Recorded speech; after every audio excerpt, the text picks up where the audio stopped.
दोस्तों नमस्कार। उत्तर प्रदेश के गाजीपुर जिले के धरमरपुर कटरिया गांव में सपा डेलीगेशन पहुंचा था, लेकिन वहां ग्रामीण उत्तेजित हो गए।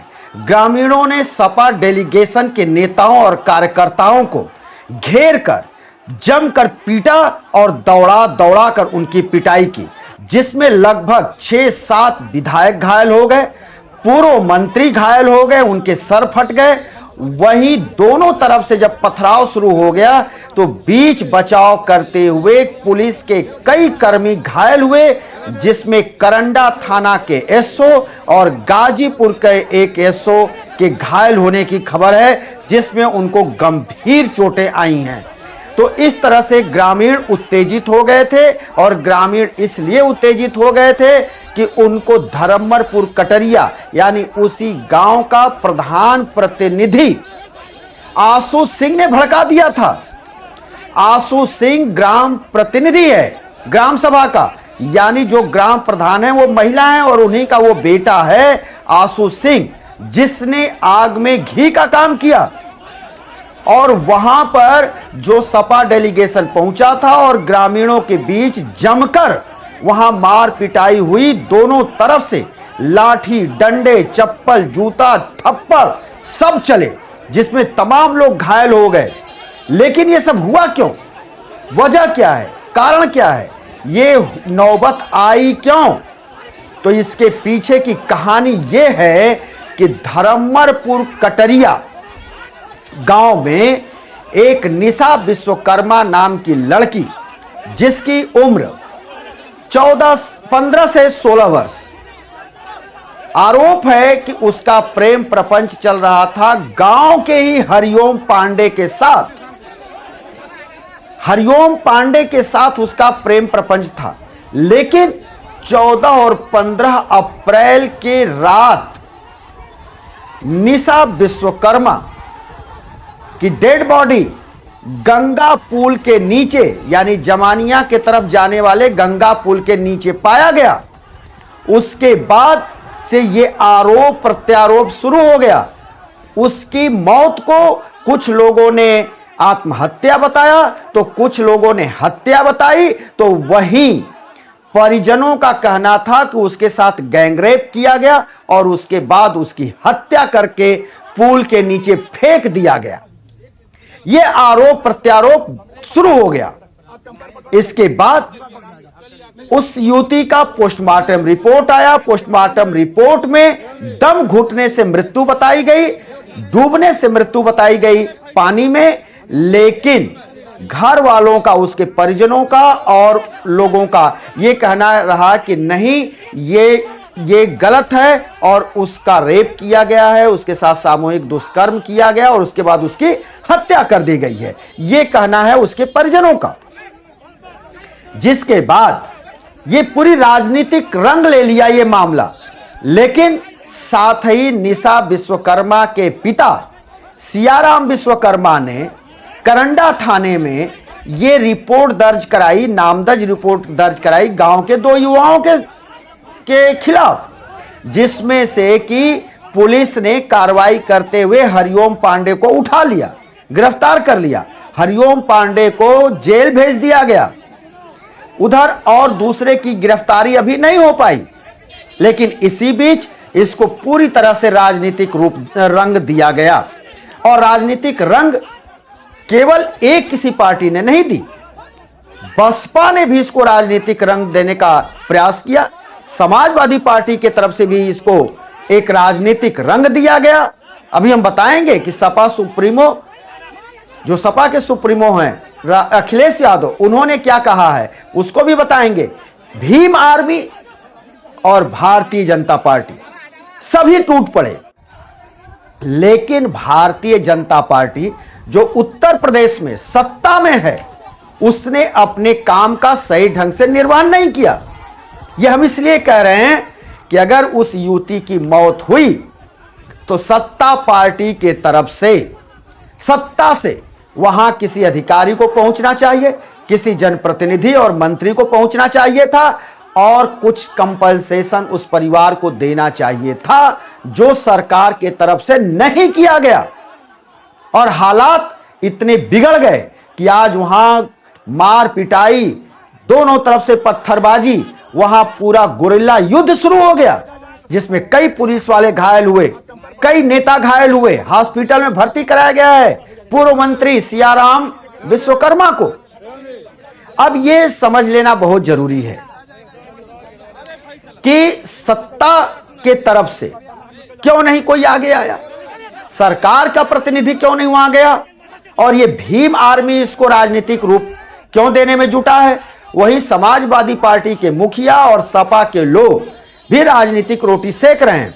चुनाव नजदीक है, 2027 में चुनाव होने हैं। सूचना यह भी है कि पुलिस के तरफ से वहां जो डेलीगेशन गया था उसमें 15 लोगों के जाने की अनुमति थी, लेकिन सैकड़ों लोग वहां पहुंचे, जिसको लेकर ग्रामीणों में और जो डेलीगेशन टीम गई थी उनमें भिड़ंत हो गया। और भिड़ंत के बाद हालात ये हो गए कि वहां मार पिटाई जमकर शुरू हो गई। अब पुलिस का कहना है कि जितने लोगों को अनुमति दी गई उससे ज्यादा लोग वहां पर पहुंचे थे, जिसके चलते यह स्थिति भड़क गई। लेकिन ध्यान देने वाली बात एक और है कि जो वहां प्रधान प्रतिनिधि है आशु सिंह, उसने भी एक दिन पहले वीडियो जारी कर उसने धमकी दिया समाजवादी पार्टी के डेलीगेशन को कि अगर यहां पे लोग आएंगे अगर अधिक मात्रा में तो फिर ठीक नहीं होगा। तो इस तरह की धमकी भी दी गई थी। और आज भी जब ये नौबत आई मार पिटाई की और दोनों तरफ से चप्पल, जूते, थप्पड़, लाठी, डंडे, पत्थर जब चले तो उस वक्त भी आशु सिंह वहां मौजूद था। आप वीडियो में देख सकते हैं कि किस तरह से वहां मार पिटाई हो रही है। अधिकांश लोग जो ग्रामीण कहे जा रहे हैं वो भगवा गमछे में दिखाई दे रहे हैं। तो ये बात, ये सवाल खड़ा होता है कि क्या ये भाजपा समर्थित लोग हैं। तो अगर इसकी जांच चल रही है और निष्पक्ष जांच कर दोषियों को सजा मिलनी चाहिए, लेकिन यह भी तय है कि ये दोनों में, वो जो युवती और ये हरिओम पांडे, दोनों में पहले से प्रेम प्रपंच चल रहा था, दोनों एक दूसरे के साथ जुड़े हुए थे।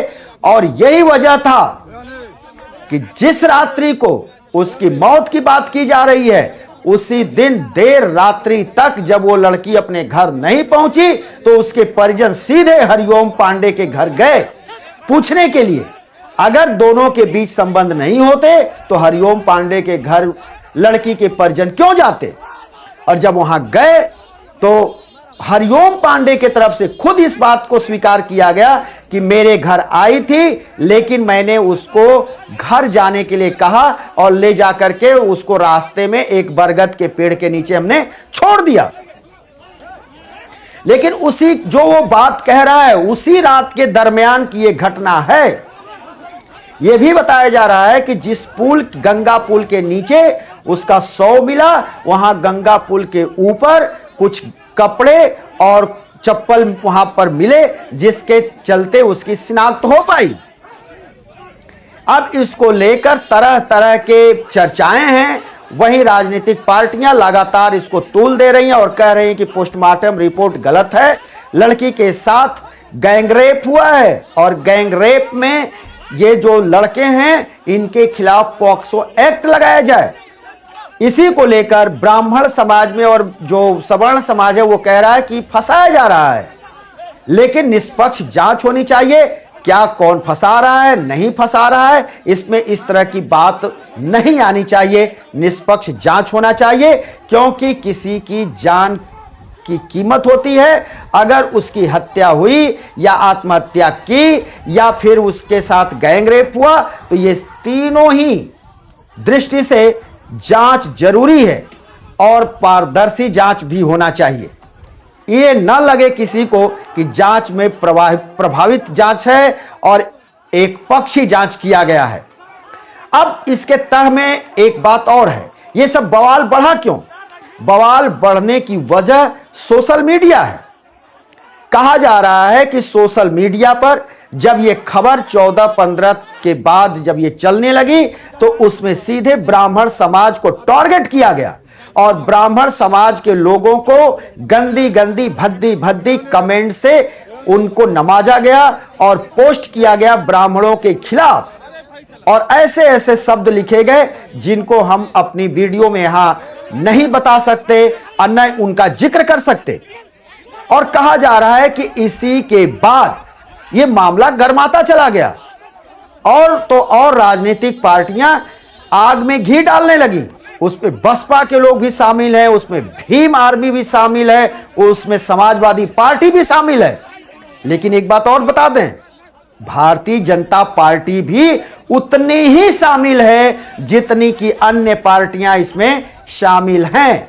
अगर सबकी अगर गलती है तो सत्ता पार्टी की भी, सत्ता दल की भी गलती उतनी ही है जितनी समाजवादी पार्टी की है, जितनी भीम आर्मी की है, जितनी बहुजन समाज पार्टी की है। उतनी ही जिम्मेदारी भारतीय जनता पार्टी के ऊपर भी है। लेकिन भारतीय जनता पार्टी ने अनदेखी की और सत्ता के तरफ से पूरी तरह से आंख मूंद लिया गया, जिसका खामियाजा आज ये देखने को मिला कि गांव एक युद्ध का अखाड़ा बन गया, जहां पर लात, जूते, चप्पल, डंडे, लाठी और दोनों तरफ से पथराव हुए। दोस्तों, हम फिर किसी दूसरे वीडियो को लेकर हाजिर होंगे। तब तक के लिए शिवमूर्ति दुबे को दीजिए इजाजत।